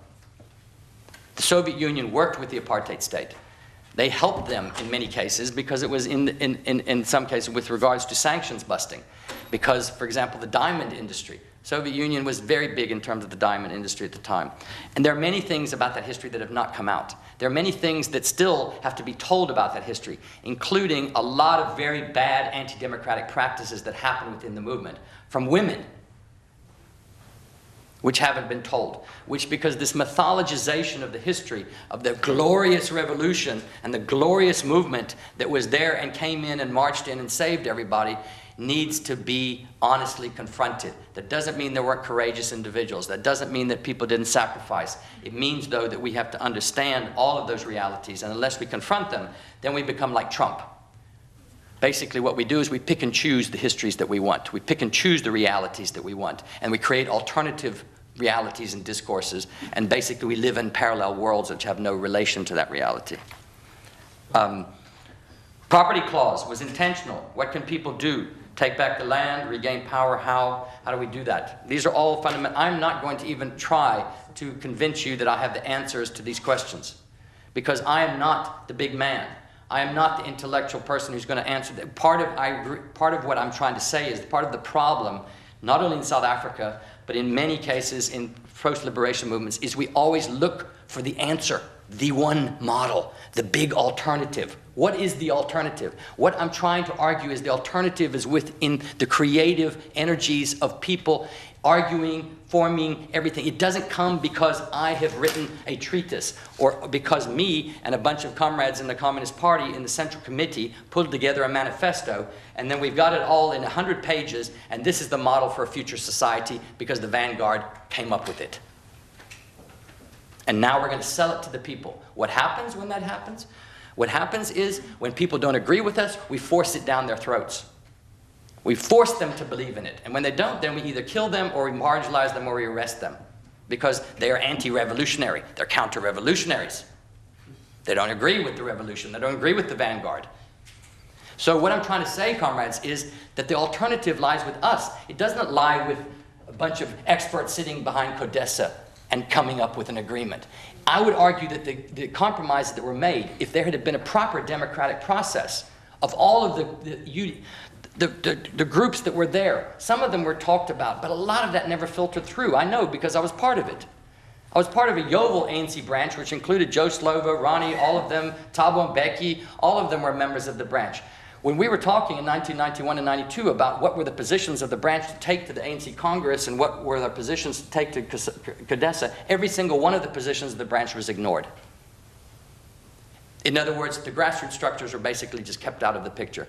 There were huge problems that were being raised with some of the compromises. At the time, every single one of them was ignored. It was pushed aside. Comrades, keep quiet. You don't know what you're talking about. The leaders must decide. And when the leaders decide behind the things, we see what and so what I'm trying to say is that the alternatives, how the people, there's no easy answers to that. And I'm not going to even try to answer it. Because if I do, I'm going to be so arrogant to try to say, I've got the answer. I know because I've read the book. I read Marx. I read Lenin. And that's what Marx and Lenin say. You know? And therefore, that's what we must do. Or that's what Frantz Fanon, or Thomas Sankara, or Amilcar Cabral, or whoever are African revolutionaries. Beautiful thinkers, a lot to learn from them. But we can't just take something and put it here. We can't. We need to borrow those ideas. We need to take what we can. We need to use. We need to amalgamate. And we need to creatively. What I would agree is we've stopped the debate. We've stopped talking. We've stopped arguing. And therefore, we've stopped creating. And in the process of creating, people create amazing things. They create revolutions. They create organizations. They create counterpower. That's what happened in this country. It wasn't the ANC or the PAC or ZAPO or Steve. It wasn't any of those. There were amazing individuals, and courageous people, but it was organizations on the ground themselves that came to those kinds of conclusions. And that's what I'm trying to say here, even though I know it might not be intellectually or politically satisfying to some people. I know it won't, because we want the answer. We want the alternative. We want the model. But I'm trying to say we need to step back and understand that there's a process that we have to go through, and we have to believe in ourselves to come up with it. And it might take time, and it might be messy. Janet, from very, very good questions in terms of the rotten foundations of the House and the socialist transition. Was it possible? I don't believe at the time that there was a practical possibility of just becoming a socialist, state, a nirvana, everything, nationalize everything, or the state to basically do away with private property completely, all of a sudden 100%. I don't think those things were practically possible. What I think was possible, though, was to open the spaces and to create a lot of, in other words, the compromises could have been much, much less in order to be able to say we're creating a foundation and take it. I think the GNU was a fundamental mistake. And why do I see the GNU? Remember, for the first 5 years, we had a government of national unity, which the Nats had and the IFP were guaranteed positions in the state, where all the white civil servants in the state were basically guaranteed their jobs for a certain period of time. Notice, where were the continuities the greatest? Security and intelligence services. The spooks, the guys who did all of the dirty work, they taught. The treasury, the finances, all of these things. So what I'm trying to say is I think we didn't believe a lot in the possibilities of putting people in there. The Merg report, for example, the Macroeconomic Research Group, for those of you who don't know, there was an entire macroeconomic policy that was fundamentally different than the GEAR and in fact, quite a bit more radical than the RDP it was itself. That came together from what you could say some socialists and some social democrats. And it was presented to the ANC in 1991. And the ANC threw it in the rubbish bin, basically. Took some of it and put it in the RDP, a little bit of it. But generally, and that Merg report, that macroeconomic program, would have been a foundation for moving towards a socialist society. Not immediately, but moving towards it. It would have taken those compromises and basically opened that space and saying, no, we're not private property, no, we're not going to do it. But the ANC, and here I say this without fear of contradiction, and I think many of the people who are at that table are now beginning to realize that they lost their political will at the crucial moment. They lost their political will to act and say, we believe in people, we know it's going to be a fight, we know they're going to come at us hard, we know that this is not going to be easy, we know we're going to take some hits, but we're going to do it. We're not going to side with the others. We're not going to side with Nats and with capital. And we're not going to do that. Not a civil war, because I think the Civil War thing was overblown. And the reason why I say that was because we were always told that if we go the radical route, there's going to be a civil war in South Africa. The right-wing whites will rise up in the army and there'll be a massacre and people will start just killing each other all over the place. Well, the first time that I saw that, and I'm sure many of you who were around at the time watched it, was when Bophuthatswana, remember Avia Bia, remember Constant Viljoen, remember what happened. So Bophuthatswana tells the ANC, screw you, we're not changing, we're not going to do anything. And we call on the right wing, they run in there, Avia Bia runs in there, they say, this is the opportunity now for the reaction to show that they can hold a space and say to the ANC, you're not going to do these things. What happens? The Bophuthatswana Defense Forces, which wasn't a particularly progressive group of individuals, but nonetheless had a sense of pride, basically turned their guns on a few Avia Bia people, and overnight the entire psychology of the white right wing was shattered. It was shattered because the question had to be posed, are you willing to die for this? Are you willing to lose everything to defend this privilege? And most of them answered no. Why? Because the vast majority of Afrikaners and whites realized that the deal was going to be cut was going to benefit them. And that's exactly what's happened. Who have been the biggest beneficiaries in the last 22 years? The very Afrikaners and very white middle class that were saying we're going to start a civil war. The very people that were in the security forces that ran the right wing, all the things, they have done very well for themselves over the last 22 years. Very, very well for themselves. Become very wealthy. And so there was a material basis to that. But, sorry, I know there's a lot of questions. What happened to our national bourgeoisie? This is a very good question. In terms of this, I would argue that the national bourgeoisie was captured essentially they got seduced by the international bourgeoisie. In other words, basically this notion of a patriotic bourgeoisie, which was what the SACP believed in, the two-stage theory was on the basis that there's going to be a patriotic bourgeoisie that can be used to drive a national agenda. But the fundamentals of the national bourgeoisie was white capital, with a little bit of black capital, but very small amounts was white capital. And as soon as white capital saw the door, they bolted. Why? Because the national space was very minimal for them. They were not going to grow in South Africa. They were not going to make lots of money in South Africa anymore. They were going to make it overseas. They were going to make it by investing. They were going to make it by buying up, by going. It's exactly what they did. The 5 conglomerates that controlled 70% of the Johannesburg Stock Exchange in 1994, where did they go? They took 80% of their funds and they moved. They went because they realized that South Africa was not the place. So the national, the patriotic, the sense of investment and everything else was only going to come about by prescription. And the ANC lost the political will to do it. They didn't prescribe investment. They should have prescribed investment. This is a good social democratic tactic. You say, fine, you want to make some money in the mines? No doubt, you can make your little profit, but you're going to take a certain amount of that and you're going to pull it back and we're going to invest this in socially productive capital. We're going to invest it in all these things. We didn't do it. And so we lost the monetary capability to deliver the very promises that the ANC put even in the RDP. We lost the capability to do it because the funds weren't there. And look at corporate tax rates. I could go on and on. Corporate tax rates have gone down by 15% over the last 23 years. Personal income tax rates have gone up. VAT, which is the most regressive tax of all, because it doesn't matter if you're a homeless person or if you're a billionaire, you still pay 14% on everything you buy. That's still there. And it's still almost 40% of tax income comes from VAT. So we've got a whole range of things we could do. And your point is right. Yes, why not do some radical social democratic things at first? Why not? And build the basis for a more socialist agenda. Build the basis without being adventurous and without being saying that you're just going to every nationalization will solve the problem. De Soto's housing policy, private title, yes, totally wrong. Absolutely wrong perspective. Why? Because it makes the entirety of the psychology basically that empowerment comes from private ownership. Private ownership comes, that's how you empower yourself, is to privately own. Where? You start with the house, you start with property, then you start with capital. The more you get, the better you are. Class advancement. It's very much the same with the class advancement of the middle class. What does the middle class always want to do? It wants to become the upper middle class, and it wants to become the capitalist class. It doesn't want to go downwards. So, in terms of working class people, is the message we're saying, become middle class and then become capitalist. That's the dream. If that's the message of the ANC, well, then you would agree with the housing policy. If the message of the ANC is we are going to try to equalize things, we're going to try to make people included in, become included in the system, then you would have a public housing policy, a public-driven housing policy, a public housing company, not go to the banks, not go to the private sector, and rely on that. What is the private sector? The 5 companies that control the construction and housing and housing construction sector in this country are among the worst capitalists in our country. They don't care.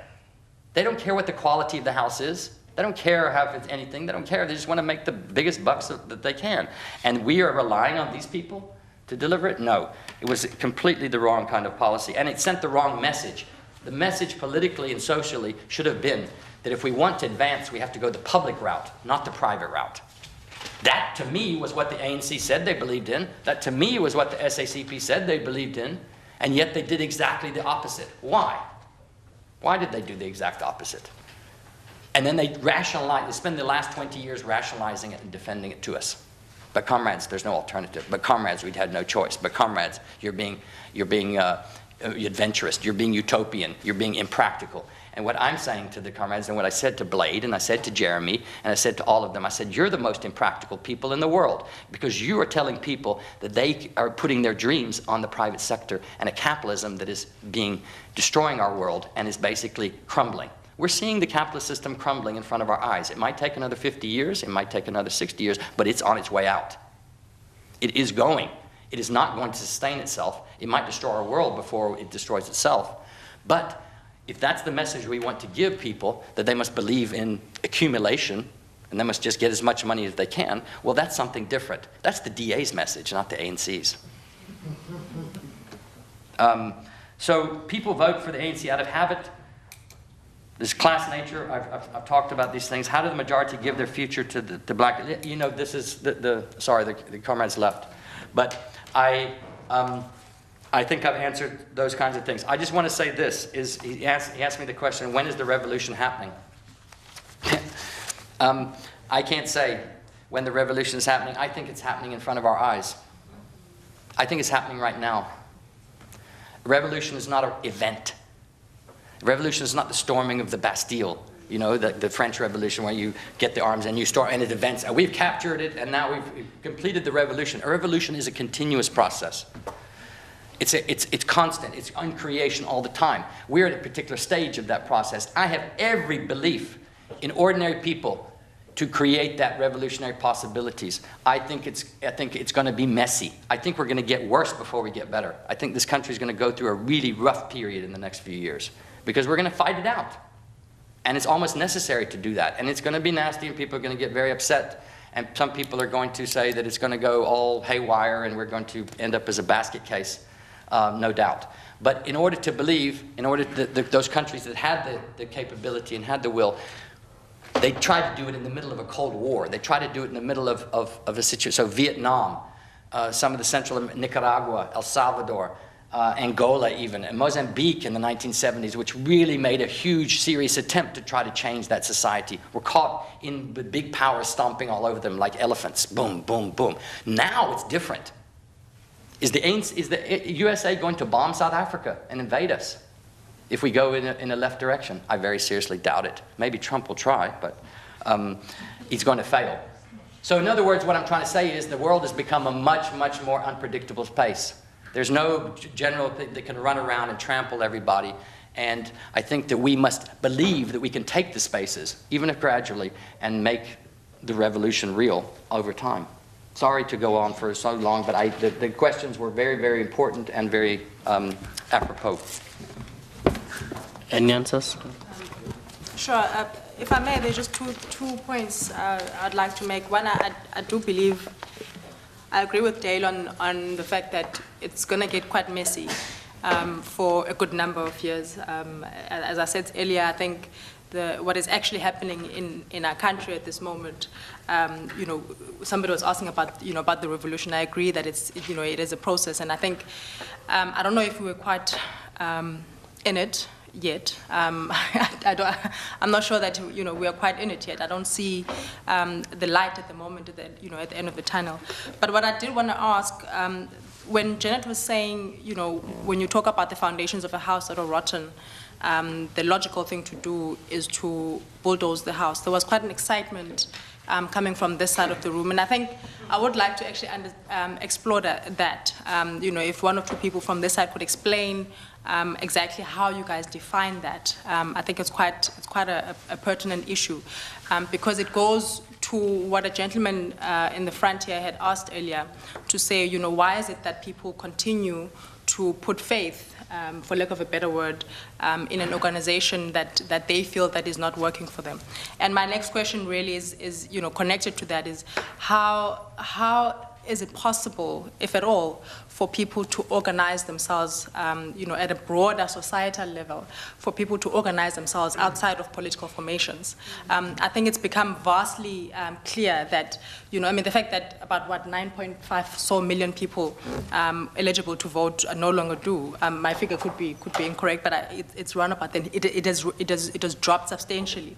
But I think it is a sign, a very strong sign, a credible sign of people having lost faith in political formations. Yes, there are some that have seen an upward trajectory.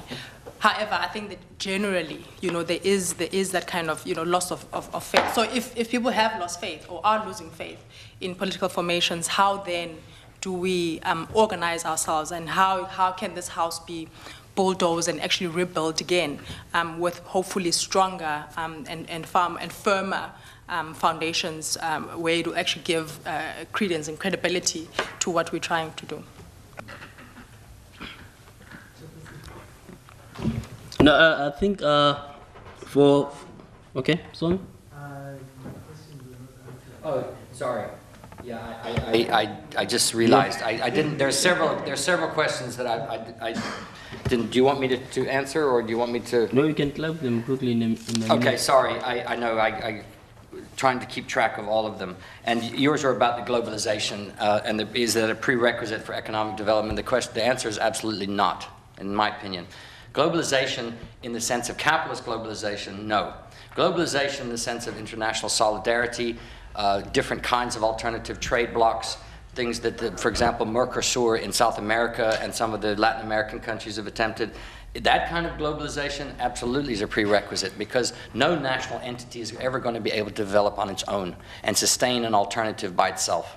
If there's a lesson of history, that's clearly one, all the way back from when capitalism really started in the early 18th century, 19th, depending upon when you believe the Industrial Revolution started. But in that context, what globalization of a different sort is what I'm talking about, not capitalist globalization. So, for example, there is no such thing as a free market. Let us disabuse ourselves of this notion.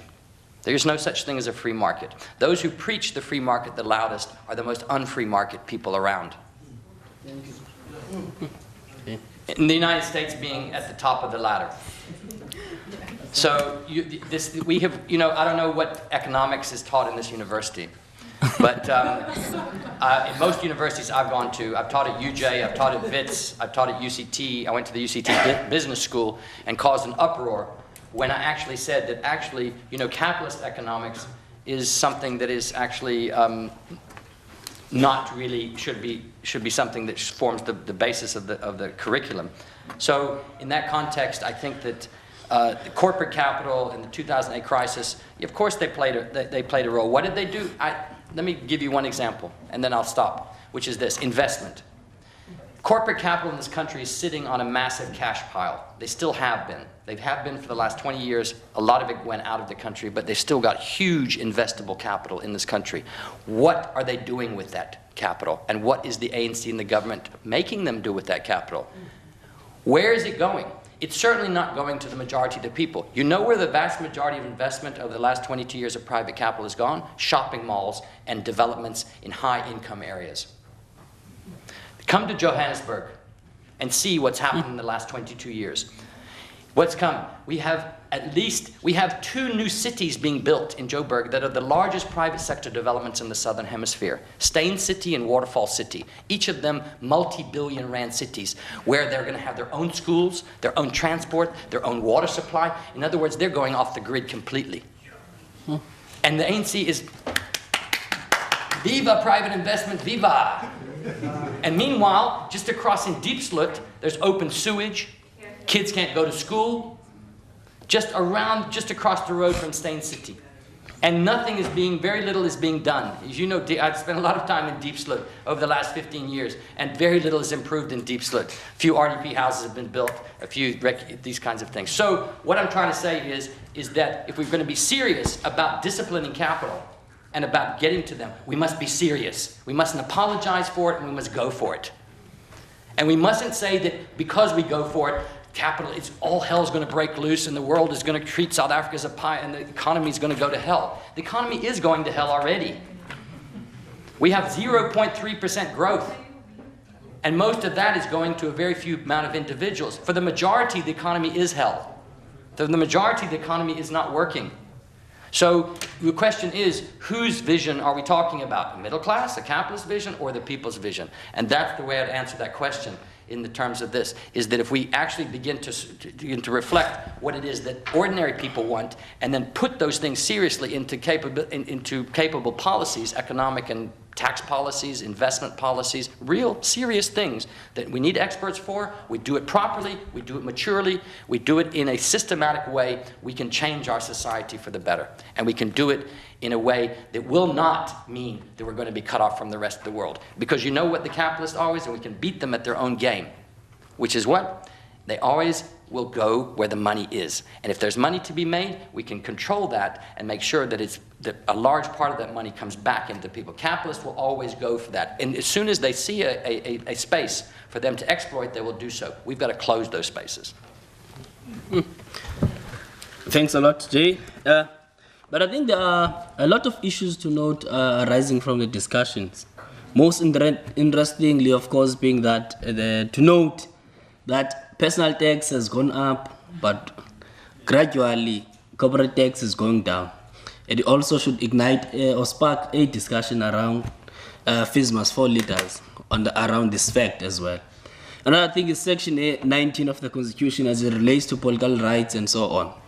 That people are allowed in this country when they're 18 to vote, but in this country, when 98% of them they don't own any means of production or are not in proximity to inherit any means of production, which is also another fact that a higher education institution should have a discussion around. Another point that comes out is the mention of multinational corporations when they are found guilty or are charged of corruption. It is termed collusion. So those are the things that perhaps the political will of the country, that and especially the young intelligentsia that NMU purports as an African dynamics university should produce. For purposes of time, we are left with only 5 minutes, but I'm jealous. To give just 1 or 2 hands. And then I will call upon Spokers Dow to do a vote of thanks. Are there any last hands? Looking good. There's a hand. So I would really like to. There was a question. When Prof. Cherry made a comment that when you are going about destroying the house that has a rotten foundation, then the first step is that you do is to destroy the entire house and perhaps build a new one. And there was a lot of happiness and commotion around at the side. So I think for 2 minutes, Msomi will attempt. Okay, let's give Mzo after Msomi and Yandisa, and then we will have Spokers to wrap up. No, I just wanted to apologize that I was late. Thank you.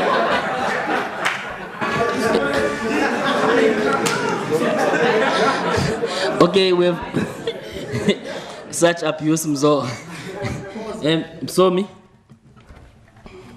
You know that the question is destroying the house. And the house is built on traumatic experiences of black people and how they've suffered. And to continue to reside in such a house, it's something else on its own. I'm lost for words.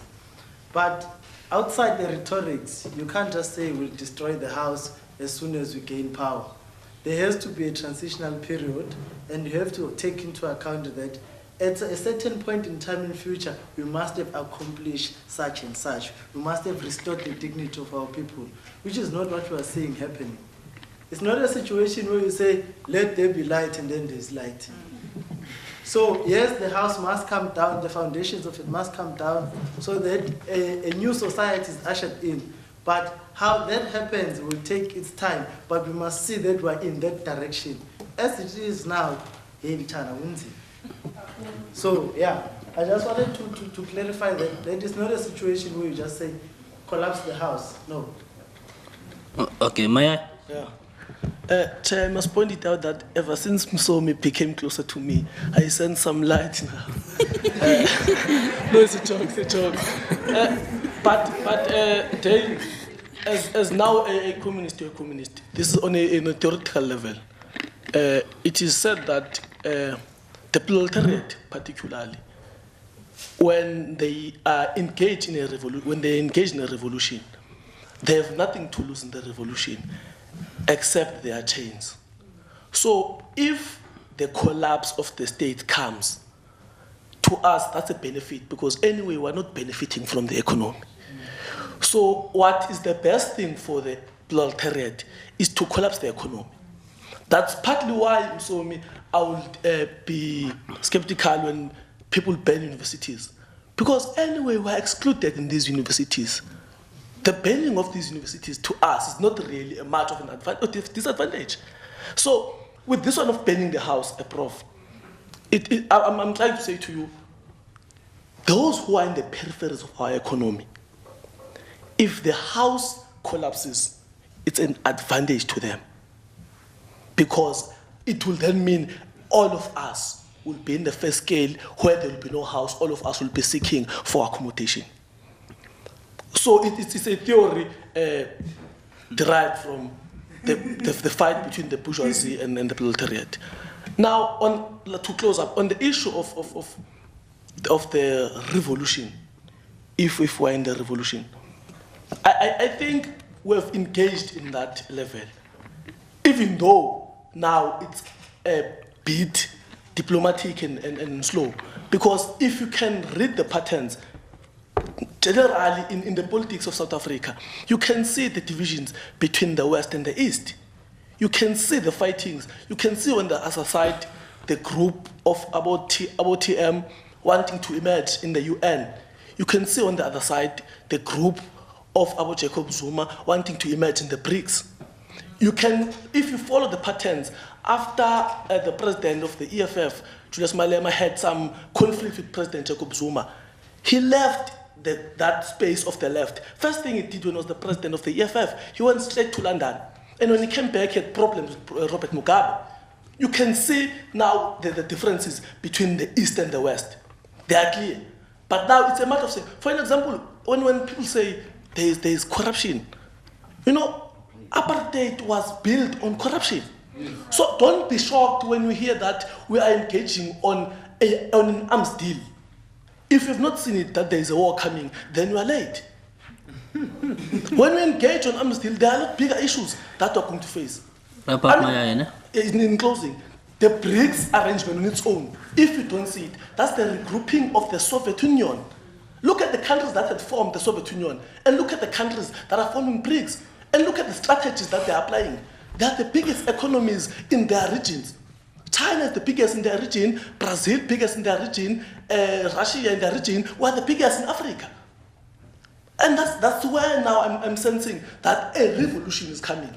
Somehow will pick up arms. And in South Africa, that's where everything will begin. As it happened in Brazil, you also, the Lula moment, when the president, a coup d'etat was staged, a president was removed, and there's resistance from the left-wing forces. You can see in Egypt. For example, look at right-wing politics in South Africa. We are supporting Palestine, Dr. Zin. Zin. But if you see the right-wing politicians, they went straight to Israel, they met with the Prime Minister, and they've declared, Musa Maimane declared, that there's no crisis in Palestine. You can see the contradictions. If you have not read those patterns, it then means you don't see that we are surely moving into the revolution. The patterns, what you call reproduction of knowledge in universities, when students are saying they want a change, transformation, a transformed curriculum, because they want reproduction of knowledge. They don't want a capitalist economy, as you said, Dale. We want to understand our economy. I mean, I'm a graduate in economics, but I can't even address a crisis of triple M that is charming man in this country. You see, that's me closing. Thanks, Maya. I knew that Maya was going to be very controversial in that, but I might as well be democratic and allow him. Yeah, well, now we've come to the end of the question and answer session, but it is fitting and best fitting for my part that I give to both the respondent and the main speaker last words, and then after that we will close formally the program. Over to you, firstly Ms. Makunga, and then Dale. Sure, thank you very much. I think this has been quite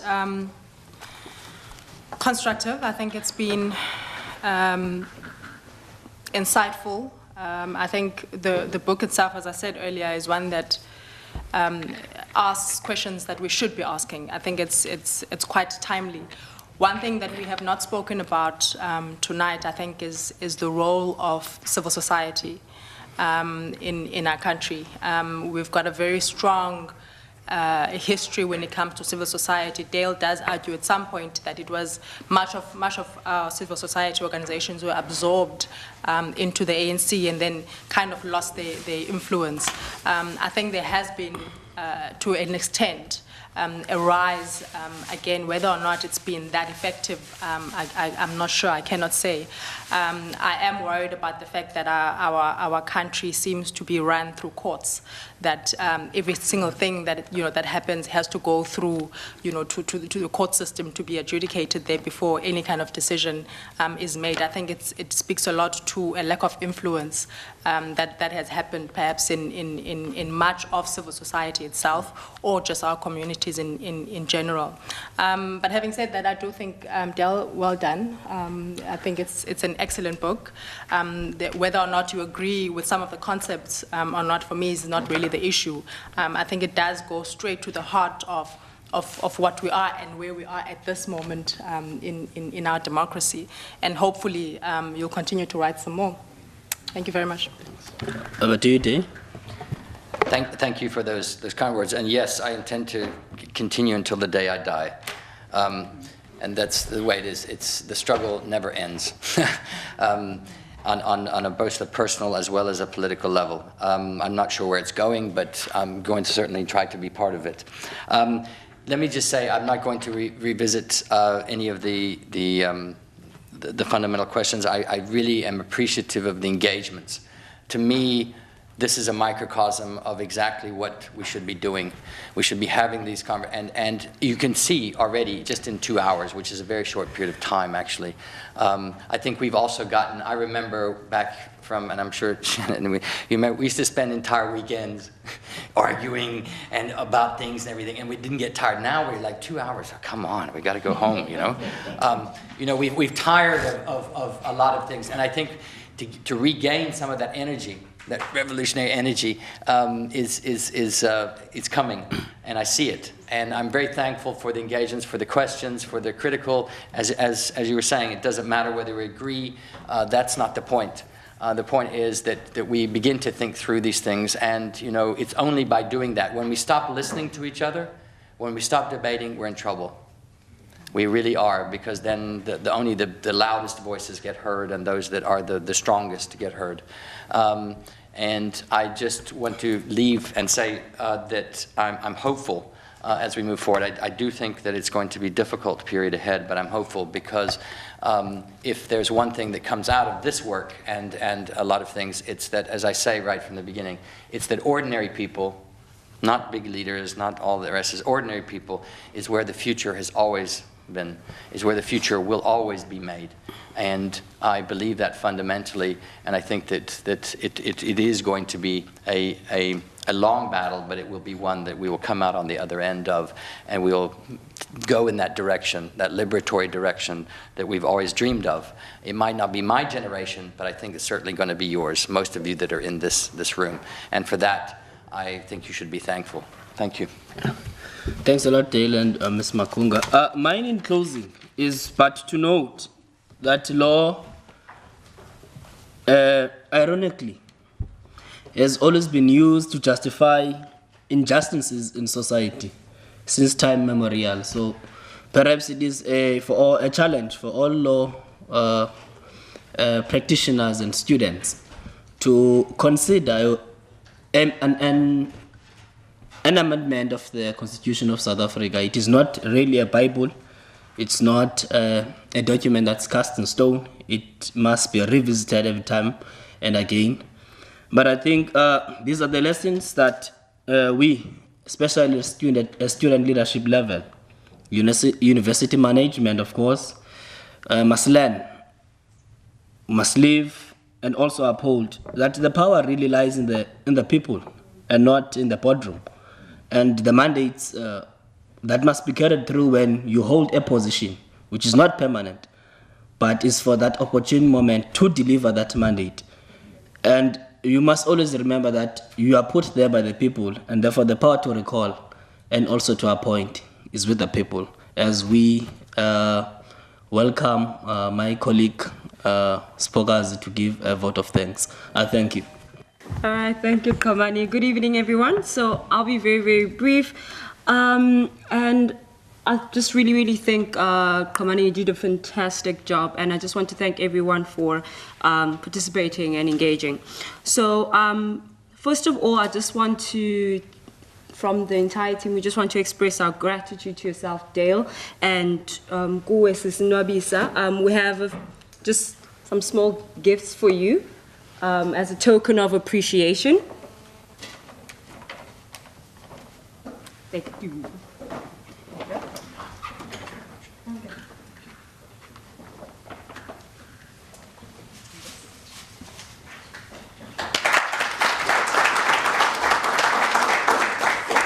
Thank you so much. Just in extension to that, we'd like to express our gratitude to Jacana Publishers. They're stationed outside, as well as Fogarty's Books. They're selling the book for those who can afford. It's going for $240 outside, so you may purchase the book. Also, I've already mentioned this as well, that we'd like to thank our audience for the engagement and for participating in the discourse. I also just want to also bring it forth to those who are not aware that CANRAD has a resource center, and we have the book at our resource center, so you are most welcome to come and borrow the book and read it for yourself. Also, subsequent to that, thank you, Marco, who's taken the video of the dialogue here today. We'll also have that momentarily in our resource center, so if you'd like to watch once again, you may do so. Thank you so much to the entire CANRAD team, but most importantly to Mr. Snefu for the facilitation of today's program. You did a fantastic job. Thank you so much to everyone once again, and drive safely.